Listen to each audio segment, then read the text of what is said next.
कैसे खुद को खुश और संतुष्ट रखें। 3 राहगीर रास्ते पर एक पेड़ के नीचे मिले।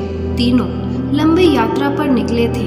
कुछ देर सुस्ताने के लिए पेड़ की घनी छाया में बैठ गए। तीनों के पास 2 झोले थे, एक झोला आगे की तरफ और दूसरा पीछे की तरफ लटका हुआ था। तीनों एक साथ बैठे और यहाँ वहाँ की बातें करने लगे, जैसे कौन कहाँ से आया है, कहाँ जाना है, कितनी दूरी है, घर में कौन कौन है। ऐसे कई सवाल जो अजनबी एक दूसरे के बारे में जानना चाहते हैं। तीनों यात्री कद काठी में समान थे, पर सबके चेहरे के भाव अलग अलग थे। एक बहुत थका हुआ, निराश लग रहा था, जैसे सफर ने उसे उदास बना दिया हो। दूसरा थका हुआ था पर उदास नहीं लग रहा था, और तीसरा अत्यंत आनंद में था। एक दूर बैठा महात्मा इन्हें देख मुस्कुरा रहा था। तभी तीनों की नज़र महात्मा पर पड़ी और उनके पास जाकर तीनों ने सवाल किया कि वे मुस्कुरा क्यों रहे हैं।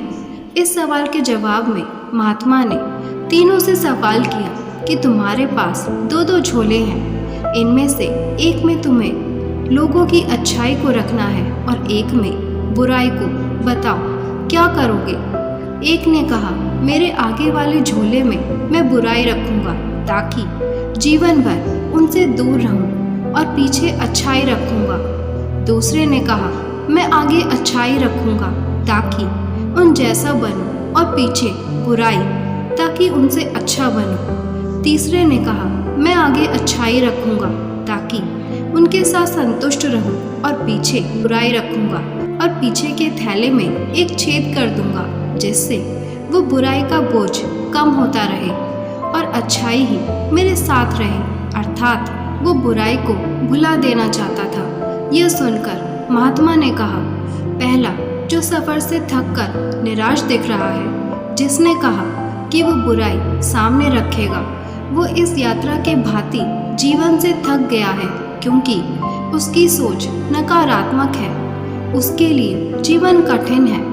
दूसरा जो थका है पर निराश नहीं, जिसने कहा अच्छाई सामने रखूंगा, पर बुराई से बेहतर बनने की कोशिश में वो थक जाता है, क्योंकि वो बेवजह की होड़ में है। तीसरा जिसने कहा वो अच्छाई आगे रखता है और बुराई को पीछे रख उसे भुला देना चाहता है, वो संतुष्ट है और जीवन का आनंद ले रहा है। इसी तरह वो जीवन यात्रा में खुश है। शिक्षा जीवन में जब तक व्यक्ति दूसरों में बुराई को ढूंढेगा, वो खुश नहीं रह सकता। जीवन भी एक यात्रा है जिसमें सकारात्मक सोच जीवन को खुशहाल बनाती है। जीवन में क्रोध सबसे बड़ा बोझ है और क्षमा सबसे सुंदर और सरल रास्ता जो जीवन को बोझहीन बनाता है। अगर ये वीडियो आपको अच्छी लगी हो तो लाइक, शेयर और सब्सक्राइब ज़रूर करें।